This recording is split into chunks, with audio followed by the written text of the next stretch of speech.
नमस्कार, the focus news में आपका स्वागत है। मैं हूं दिलीप ठाकुर। दोस्तों, सबसे पहले आप सबको ढेर सारा बधाई और धन्यवाद कि आपने इतने भारी मात्रा में आज अपना समर्थन एक साथ दिखाया है, एकजुटता दिखाई है।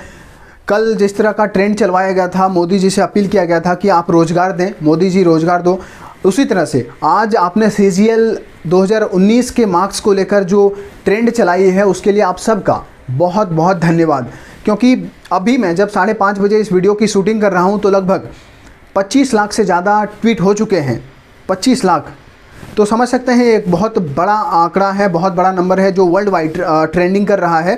तो चलिए, आज बेरोज़गारों की बात हो रही है तो आपको हम बताते हैं कि कौन से डिपार्टमेंट में किन किन विभागों में कितना सरकारी पद खाली है। टोटल अगर सरकारी आंकड़ों को देखें तो लगभग 39 लाख सरकारी पद होते हैं, जिसमें कि लोगों को अलग अलग विभागों में भर्ती लिया जाता है। इन 39 लाख सरकारी पदों में लगभग 2019 तक 8 लाख सरकारी पद खाली थे।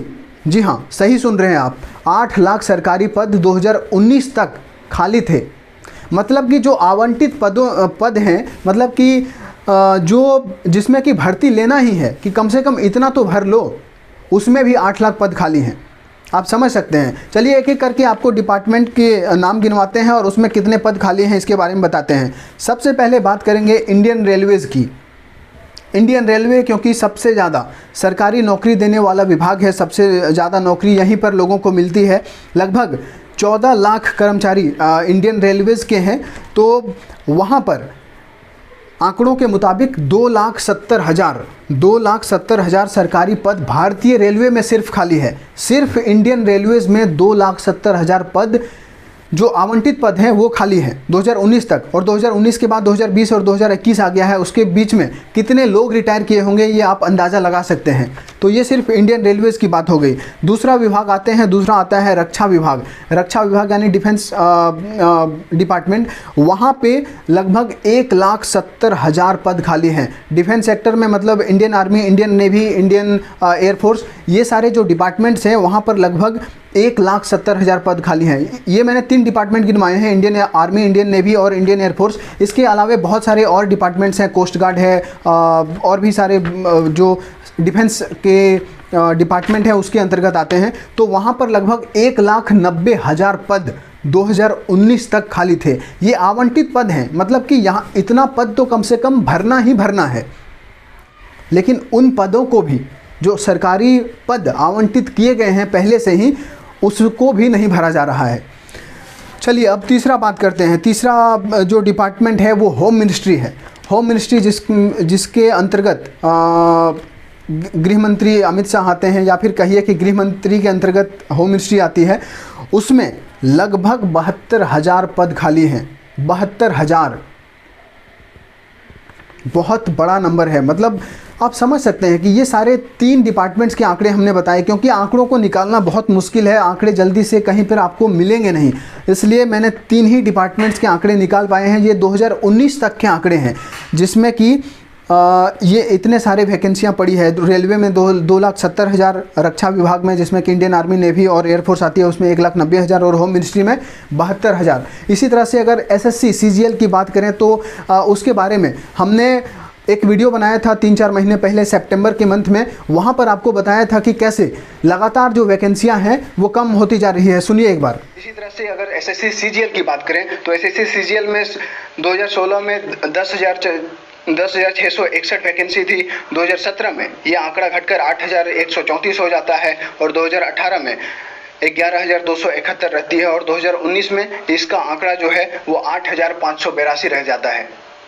अगर 2012 की जो वैकेंसी आई थी SSC CGL की और 2019 के अगर वैकेंसी को आप कंपेयर करें तो आपको आधा देखने को मिलेगा। 2012 में 16,119 वैकेंसी आई थी और 2019 में ये आंकड़ा 8,582 रह जाता है। यहाँ भी जो SSC CGL का जो वैकेंसी है वो आधा हो गया है।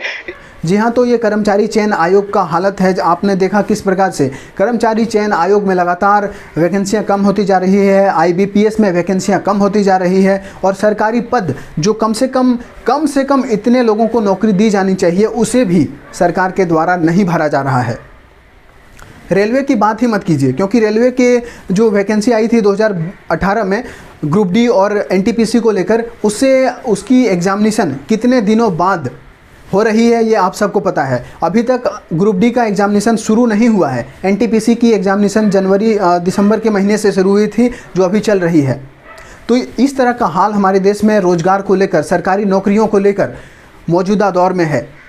एक चीज़ और आपको बता दें, और ये आपको पता ही होगा कि जितनी भी वैकेंसियाँ आती है, या फिर वो बात चाहे एसएससी की हो, रेलवे की हो, या फिर कोई अन्य विभाग की क्यों ना हो, आपको एक चीज़ ज़रूर देखने को मिलेगा कि जब भी वैकेंसी आती है तो सबसे पहले डेट पोस्टपोन किया जाता है। जैसे कि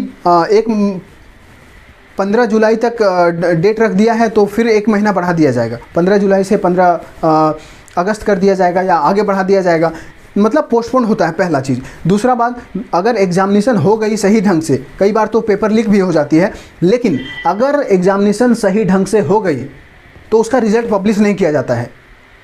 एक चीज़ आपको बताते हैं, एसएससी सीजीएल जो 2019 का था, 2018 का था, उसकी वैकेंसी आई थी, नोटिफिकेशन रिलीज़ किया गया था 4 मई 2018 को। 4 मई 2018 को नोटिफिकेशन रिलीज़ किया गया और उसका टियर 1 का एग्जामिनेशन 4 जून 2019 को हुआ। समझ सकते हैं आप कि मतलब मई 2018 में नोटिफिकेशन आता है, वैकेंसी आती है और पहला एग्जामिनेशन टियर 1 का एग्जामिनेशन 2019 में लिया जाता है। इसी तरह से उसके बाद 2019 में जून में लेने के बाद टियर 2 की जो एग्जामिनेशन है वो 11 सितंबर 2019 को ली जाती है। मतलब यार पूरी तरह से जो है ना, कुछ कहा नहीं जा सकता है कि सरकार क्या कर रही है। कभी ध्यान ही मतलब सरकारी नौकरियों को भरने के लिए सरकार कोई ध्यान नहीं दे रही है। जो आम बजट पेश किया गया, लगभग निर्मला सीतारमण जो हमारे देश की फाइनेंस मिनिस्टर हैं, उन्होंने 2 घंटे के अपने स्पीच में युवाओं को लेकर एक भी बात नहीं कही। मतलब डायरेक्ट एम्प्लॉयमेंट मानते हैं कि इनडायरेक्ट एम्प्लॉयमेंट, जिसमें कि बहुत सारी योजनाएं शुरुआत की गई है, आपने किया है, आप उन योजनाओं को शुरुआत कर रहे हैं, लेकिन इसका मतलब ये नहीं कि आप जो सरकारी पद आवंटित हैं उसको आप पूरी तरह से नकार दें, उसे भरे ही नहीं। और एक जो सबसे मिडिल क्लास फैमिली का जो स्टूडेंट होता है, जो बच्चा होता है, वो एसएससी, रेलवे, सीजीएल, इन सब चीज़ों पर ही निर्भर करता है। वो इन्हीं सब एग्ज़ाम को टारगेट करता है और दिन रात कितना मेहनत करता है ये वही एसएससी और रेलवे की तैयारी करने वाले छात्र ही जानते हैं। इसलिए दोस्तों, हम सब के पास सिर्फ एक ही रास्ता है कि जितना हो सके सोशल मीडिया पे आप ट्वीट कीजिए, रीट्वीट कीजिए, फेसबुक पे पोस्ट डालिए, इंस्टाग्राम पे पोस्ट डालिए, क्योंकि इसके अलावे हम आप जैसे लोगों के पास कोई साधन नहीं है। हमारी आवाज़ को कोई सुनने वाला है नहीं, क्योंकि कौन सुनेगा? सरकार नहीं सुनेगी तो दूसरा कोई सुनने वाला है नहीं। और सरकार को सुनाने के लिए आज सोशल मीडिया सबसे इफ़ेक्टिव माध्यम बन चुका है। सोशल मीडिया के रिएक्शन सरकार को तुरंत समझ में आते हैं और हो सकता है जो मांग हम लोगों के द्वारा, जो जायज़ मांग उठाई जा रही है, उस पर सरकार कोई अमल करे। तो ट्वीट करते रहिए। ज़्यादा इस वीडियो में और कुछ कहने के लिए है नहीं। बहुत बहुत धन्यवाद।